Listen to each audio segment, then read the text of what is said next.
धोखेबाज बाबा, अघोरी और ओझा के रूप में काम कर रहे हैं। ये लोग अपने अनुष्ठानों के नाम पर लोगों को धोखा देते हैं, यहाँ तक कि बच्चों और महिलाओं की बलि चढ़ा देते हैं।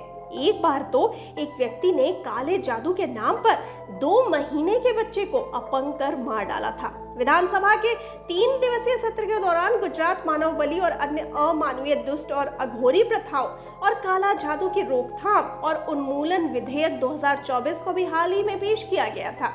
आपको बता दें कि केवल गुजरात ही नहीं, देश भर में काला जादू और जादू टोना के नाम पर तांत्रिक लोगों की जान से खेलते रहे हैं।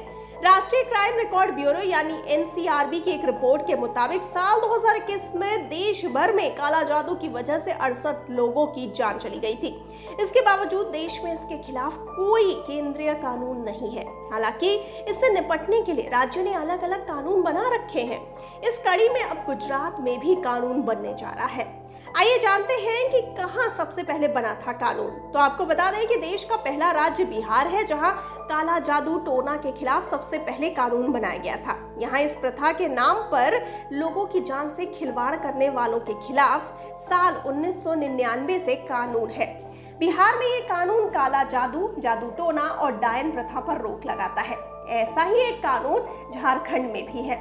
उड़ीसा में भी जादू टोना के खिलाफ साल 2013 से ही कानून है। यह कानून उड़ीसा में डायन शिकार और जादू टोना करने से किसी भी व्यक्ति को रोकता है। इस कानून के तहत अगर ऐसी किसी भी प्रथा से किसी व्यक्ति को नुकसान पहुंचता है तो नुकसान पहुंचाने वाले को 1 से 3 साल तक की कैद की सजा हो सकती है। आइए जानते हैं छत्तीसगढ़ में क्या प्रावधान है। तो आपको बता दें कि छत्तीसगढ़ सरकार ने साल 2015 में टोनाही प्रताड़ना निवारण कानून बनाया था। इस कानून के जरिए ऐसे अपराधों के लिए सजा का प्रावधान किया गया था जिसमें जादू टोना से किसी व्यक्ति या फिर व्यक्तियों को नुकसान पहुंचाया गया हो। छत्तीसगढ़ में यह कानून झाड़ फूक और टोना टटका पर भी रोक लगाता है। इसके तहत दोषी पाए जाने पर 5 साल तक की कैद की सजा हो सकती है। आइए जानते हैं महाराष्ट्र में इसका क्या प्रावधान है।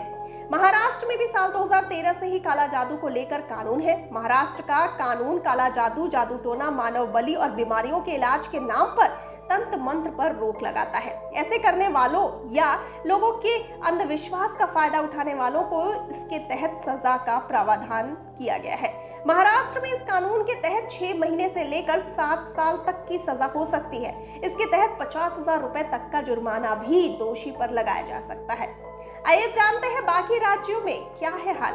तो बता दें कि महाराष्ट्र की ही तर्ज पर कर्नाटक सरकार भी 2020 में काला जादू के खिलाफ कानून लाई थी। कर्नाटक में यह कानून जादू टोना, काला जादू और अंधविश्वास के नाम पर आम लोगों को नुकसान पहुंचाने वाले 16 कामों पर रोक लगाता है। ऐसा करने पर अलग अलग धाराओं में कैद और जुर्माने की सजा हो सकती है। राजस्थान और असम की सरकारें भी साल 2015 में ही इसके खिलाफ कानून बना चुकी हैं।